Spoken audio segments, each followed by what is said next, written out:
Hello साथियों, स्वागत है आपका हमारे नए चैनल में। आज हम सब लोग जो है वर्णमाला की चौथी क्लास करेंगे। वर्णमाला की चौथी क्लास, जैसे हमने आपको बताया कि हम 3 क्लास वर्णमाला की कर चुके हैं। अगर आपने जो है उन क्लासेस को नहीं देखा है तो जाके देखें, आपको बहुत ही उसमें छोटी छोटी जानकारियां जो है हिंदी के रिलेटेड होती हैं वो आपको मिलेंगी। हम लोग जो है यहां से जो है सीखेंगे स्वर का वर्गीकरण, और इससे पीछे वाली क्लास में हमने आपको सारा कुछ पढ़ा दिया है। तो स्वर का वर्गीकरण सबसे पहले करेंगे। चलिए, स्वरों का वर्गीकरण, स्वरों का वर्गीकरण हम सब लोग सीखेंगे। स्वरों का वर्गीकरण क्या होता है, आइए देखते हैं। तो स्वर का वर्गीकरण देखेंगे तो स्वर पहले ये जान लेंगे कि स्वर होते कितने हैं या कौन कौन से स्वर होते हैं। तो स्वर टोटल हमने आपको बताया था कि स्वरों की संख्या टोटल होती है 11। कौन कौन सी होती है? तो स्वर की संख्या होती है 11, और कौन कौन सी होती है आइए देखते हैं। सबसे पहले है अ, आ, इ, ई, उ, री, ए, आई, ओ और आओ। ये टोटल हमारे जाके 1 2 3 4 5 6 7 8 9 10 11 स्वर बन जाते हैं। कितने स्वर बन जाते हैं? 11 स्वर जाके हमारे ये 11 स्वर बन जाते हैं। कितने बेटा? 11 स्वर। कितने स्वर बन जाते हैं? 11। अब हम इनका वर्गीकरण कैसे कर पाते हैं, किन किन आधार पर वर्गीकरण करते हैं, ये सारी चीजें 1 बाई 1 करके हम जानेंगे। तो सबसे पहले हम इनका वर्गीकरण मात्रा के आधार पर करते हैं। किन के आधार पर? मात्रा के आधार पर। आपको हेडिंग डाल लेनी है कि मात्रा के आधार पर स्वर का वर्गीकरण पहला, और हेडिंग डाल लेनी है मात्रा के आधार पर, मात्रा के आधार पर स्वरों का वर्गीकरण। मात्रा के आधार पर स्वरों का वर्गीकरण, मात्रा के आधार पर स्वरों का वर्गीकरण हम सब लोग सीखेंगे। आइए सीखेंगे मात्रा के आधार पर स्वरों का वर्गीकरण। अब हमें देखना है कि मात्रा के आधार पर स्वर कितने प्रकार के होते हैं। तो मात्रा के आधार पर स्वर होते हैं 3 प्रकार के। कितने प्रकार के बेटा? 3 प्रकार के। और कौन कौन से होते हैं ये देख लेना है कि 3 प्रकार से और कौन कौन से होते हैं। तो सबसे पहले हो जाता है लघु स्वर। कौन सा स्वर? लघु स्वर। अच्छा, ये बताएं कि लघु स्वर को कुछ और भी कहते हैं? बिल्कुल कहते हैं। क्या कहते हैं? लघु स्वर को कहते हैं एक मात्रिक स्वर। क्या कहते हैं? एक मात्रिक स्वर। एक मात्रिक स्वर क्या है? जिसमें केवल एक मात्रा होगी, उसे एक मात्रिक स्वर कहेंगे।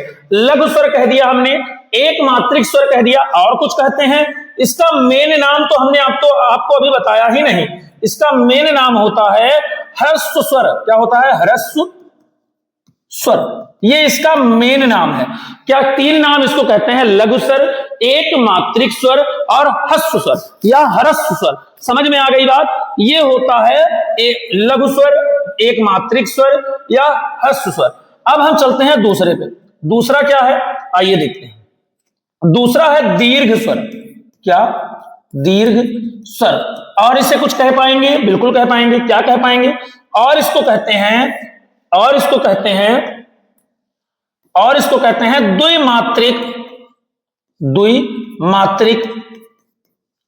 द्विमात्रिक स्वर।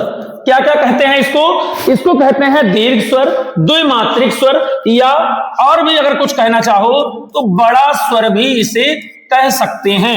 कौन सा स्वर? बड़ा स्वर। बड़ा स्वर, द्विमात्रिक स्वर और बड़ा स्वर इसको कह सकते हैं। अब बचता है हमारा लास्ट, जिसको कहते हैं प्लुत स्वर। क्या कहते हैं? प्लुत स्वर।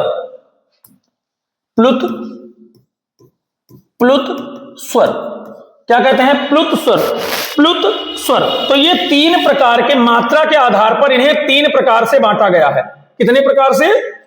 मात्रा के आधार पर इन्हें 3 प्रकार से बांटा गया है। लघु स्वर, एक मात्रिक स्वर, ह्रस्व स्वर या दीर्घ स्वर, द्विमात्रिक स्वर, बड़ा स्वर, और तीसरा प्लुत स्वर। अब हम ये देखेंगे कि लघु स्वर में कौन कौन से स्वर आएंगे, दीर्घ स्वर में कौन कौन से स्वर आएंगे, और प्लुत स्वर में कौन कौन से स्वर आएंगे। चलिए, तो अब हम दूसरे पेज पे चलते हैं और हेडिंग डालते हैं लघु स्वर। क्या डालते हैं? लघु स्वर। क्या डालेंगे? लघु स्वर। और लघु स्वर को डालेंगे और अच्छे से समझेंगे। अच्छा एक और डाल लेते हैं इसके बगल में ही, लघु स्वर या ह्रस्व स्वर, इसको भी साथ में लेके चलिए। एक मात्रिक आप ले चलिए चाहे ना ले चलिए, लेकिन इसको जरूर ले चलिए। चलिए इसके बारे में सीखेंगे। तो लिखेंगे, सबसे पहले लिखेंगे इनकी संख्या। क्या लिखेंगे? इनकी संख्या, इनकी संख्या 4 होती है। इनकी संख्या 4 होती है। कितनी होती है इनकी संख्या? 4 होती है। 4 होती है। कौन कौन सी होती है आइए देख लेते हैं। इनकी संख्या 4 कौन कौन सी होती है? तो सबसे पहले हो जाता है अ। क्या हो जाता है? अ। क्या हो जाता है? अ। उसके बाद क्या है?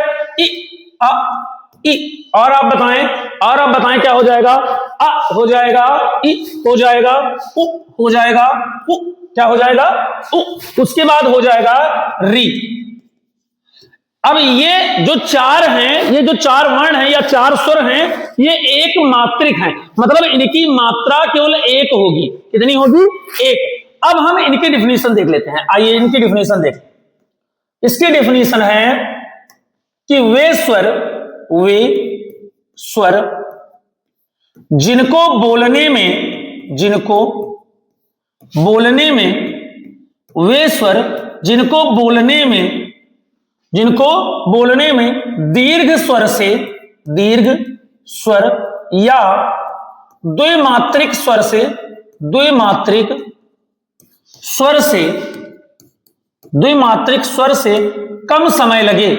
कम समय लगे। वे स्वर जिनको बोलने में दीर्घ स्वर या द्विमात्रिक स्वर से कम समय लगे, इसको कहते हैं लघु स्वर या ह्रस्व स्वर। बात आपको समझ में आ गई होगी। एक बार आप दोबारा देख लीजिए, समझ में आ जाएगी। चलिए अब चलते हैं हम सब लोग दीर्घ स्वर पे। दीर्घ स्वर क्या है आइए देखते हैं। हेडिंग डाल लेंगे दीर्घ स्वर। क्या डाल लेंगे? दीर्घ स्वर। दीर्घ स्वर हेडिंग बना लेंगे और चलते हैं दीर्घ स्वर पे। दीर्घ स्वर क्या कहता है? दीर्घ स्वर यह कहता है कि इसमें 2 मात्राएं होंगी। कितनी मात्राएं? इसमें 2 मात्राएं होंगी। कितनी मात्राएं होंगी? 2। और इनकी कुल संख्या कितनी होगी ये कहता है। इनकी संख्या कहती है, दीर्घ स्वर कहता है कि हमारी कुल संख्या, तो लिख लेना है इनकी संख्या 7 होती है। 7 होती है। आपको मैथ आती है? अगर आती है तो बताना कि हमने सबसे पहले कितनी संख्या टोटल बताई थी। हमने स्वर की संख्या कितनी बताई थी? 11 बताई थी। हमने स्वर की संख्या 11 बताई थी। अब बताइए ह्रस्व स्वर में 4 स्वर निकल गए। कितने स्वर बचे टोटल? तो आप कहेंगे कि 7 स्वर बचे। और वो 7 स्वर कहां आ गए? वो 7 स्वर दीर्घ स्वर में आ गए। तो 7 और 4 क्या हो गया? 11। अब 7 4 11 इसमें आ गया, दीर्घ स्वर में आ गया। 7 और 4 11। अब हम चलते हैं दीर्घ स्वर की परिभाषा लिखते हैं। दीर्घ स्वर की परिभाषा क्या है आइए देखते हैं।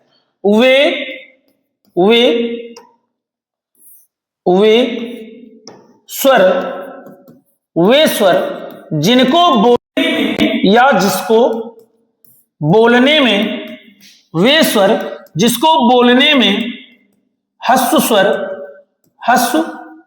स्वर से ज्यादा समय लगता है। ज्यादा समय लगता है। वे स्वर जिनको बोलने में ह्रस्व स्वर से ज्यादा समय लगता है, उन्हें हम कहते हैं दीर्घ स्वर। क्या कहते हैं? दीर्घ स्वर कहते हैं। अच्छा एक तरफ हम लिखते हैं, पहले इसको हम यहीं पे रोक देते हैं। आइए एक तरफ हम लिखते हैं ह्रस्व स्वर। क्या लिखते हैं? एक मिनट दे दीजिएगा। एक तरफ लिखते हैं हम ह्रस्व स्वर। क्या लिखते हैं? ह्रस्व स्वर। क्या लिखते हैं? ह्रस्व स्वर। एक तरफ लिखते हैं हम ह्रस्व स्वर और दूसरी तरफ लिखते हैं दीर्घ स्वर। क्या लिखते हैं? दीर्घ स्वर। क्या लिखते हैं? दीर्घ स्वर। एक तरफ हमने लिख दिया ह्रस्व स्वर और दूसरी तरफ हमने लिख दिया दीर्घ स्वर। आइए देखते हैं। अब आप जो ह्रस्व स्वर के जो थे, हस्व स्वर के जो है हस्व स्वर के जो वर्ण थे उनको लिखिए और दीर्घ स्वर के जो वर्ण है उनको लिखिए। हस्व स्वर के थे अ, उसके बाद था इ, उसके बाद था उ, उसके बाद था री। अब जो दीर्घ स्वर के बचे उनको लिख लीजिए।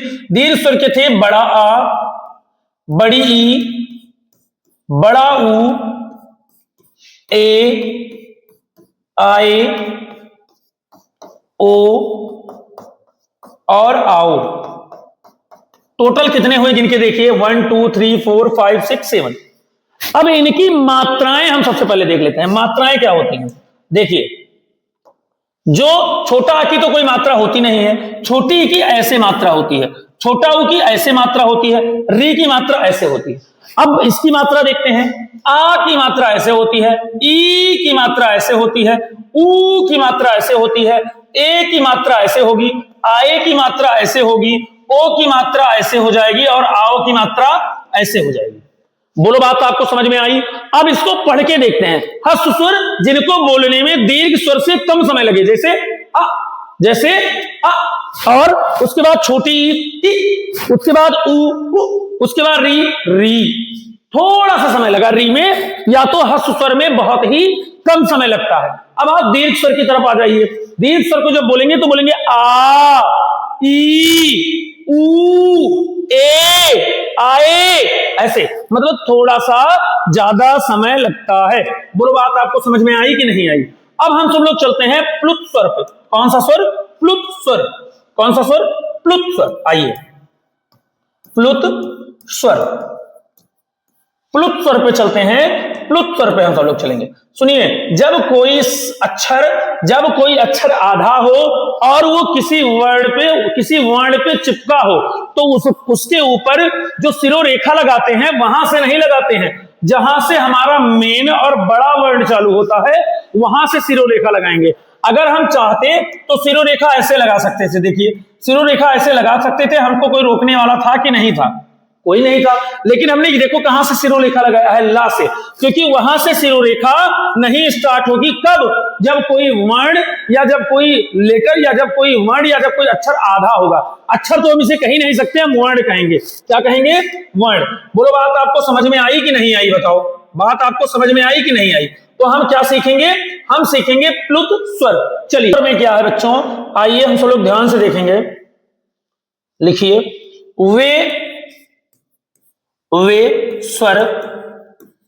स्वर जिनके उच्चारण में वे स्वर जिनके उच्चारण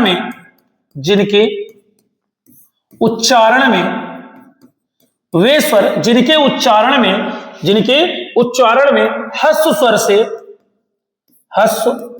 स्वर से 3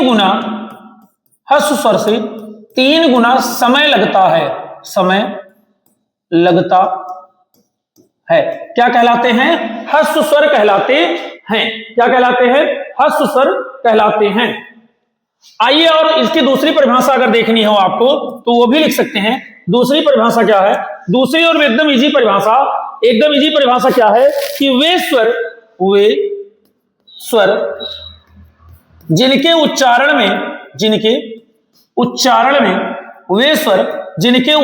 में दीर्घ स्वर से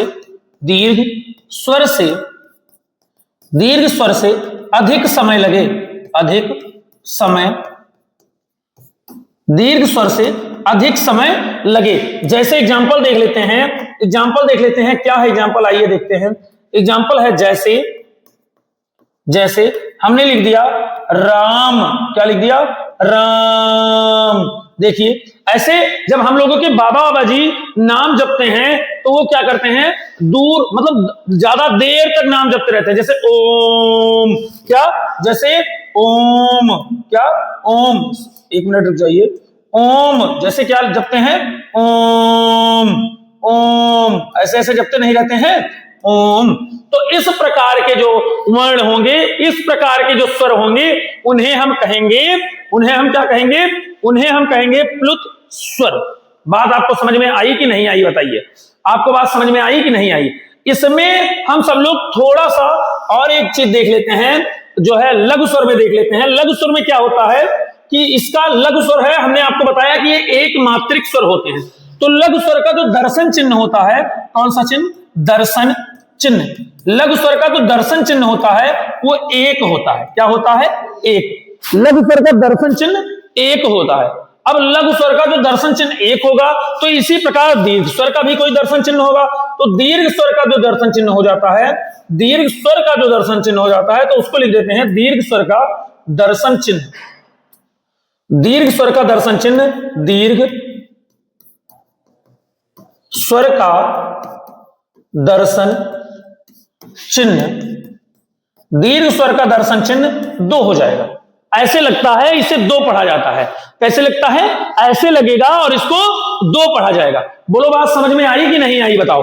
तो अब इसी क्रम में हम आगे बढ़े अगर, तो जो है हम कहते हैं अच। एक शब्द होता है अच। क्या होता है? अच। और एक होता है हल, जिसको हम कहते हैं अच हल। क्या कहते हैं? अच हल। तो अच का मतलब है, अच का मतलब होता है स्वर। अच का मतलब होता है स्वर और हल का मतलब होता है व्यंजन। क्या होता है? व्यंजन। क्या होता है? व्यंजन। अच का मतलब होता है स्वर और हल का मतलब होता है व्यंजन। अगर अच हल का मतलब आप यहां पे समझ ही गए हैं तो थोड़ा सा एक पॉइंट और भी लिख लीजिए। एक पॉइंट थोड़ा सा और लिख लीजिए। क्या है वो पॉइंट? लिखिए कि कभी भी स्वर के अलावा कभी भी स्वर के अलावा व्यंजन की कोई मात्रा नहीं होती है। कोई मात्रा नहीं होती है। स्वर के अलावा व्यंजन की कोई मात्रा नहीं होती है। स्वर के अलावा व्यंजन की कभी भी कोई मात्रा नहीं होगी। आइए आगे देखते हैं। आगे छोटी छोटी बात हम सब लोग क्लियर कर लेते हैं। जैसे मान लीजिए अभी हमने बताया था कि जो एक मात्रिक स्वर है, जो एक मात्रिक स्वर है उनके बारे में, एक मात्रिक स्वर क्या है और द्विमात्रिक स्वर इन्हें क्यों कहा जाता है। एक मात्रिक स्वर और द्विमात्रिक स्वर इन्हें क्यों कहा जाता है ये भी सीख लेते हैं। तो एक मात्रिक स्वर और द्विमात्रिक इसे कहते क्यों है, आइए सीखते हैं। एक मात्रिक स्वर है, जैसे हमने लिख दिया रा। क्या लिख दिया? रा। और एक लिख दिया बड़ा रा। तो जब इसका विच्छेद करेंगे तो ये हो जाएगा रा प्लस छोटा आ। तो यहां पे हलंत लग जाएगा, रा प्लस छोटा आ। जब नीचे वाले का विच्छेद करेंगे तो ये हो जाएगा रा प्लस बड़ा आ। यहां पे हलंत लग जाएगा। हलंत नहीं लगा तो गलत है। अब जो छोटा होता है उसकी केवल और केवल एक मात्रा होती है। कितनी मात्रा होगी? जो छोटा है उसकी केवल और केवल एक मात्रा होगी। थोड़ा सा अच्छे से लगाते हैं इन मात्रा को। जो छोटा होगा उनकी केवल और केवल एक मात्रा होगी। जो बड़ा है उसकी ऐसे 2 मात्रा उसको गिनी जाएगी। ऐसे अगर मात्रा लगाएंगे तो उनको 2 मात्रा गिनी जाएगी और केवल एक डंडी खींच देंगे तो उसको 1 मात्रा गिनी जाएगी। बताओ आपकी बात समझ में आई कि नहीं आई? बोलो।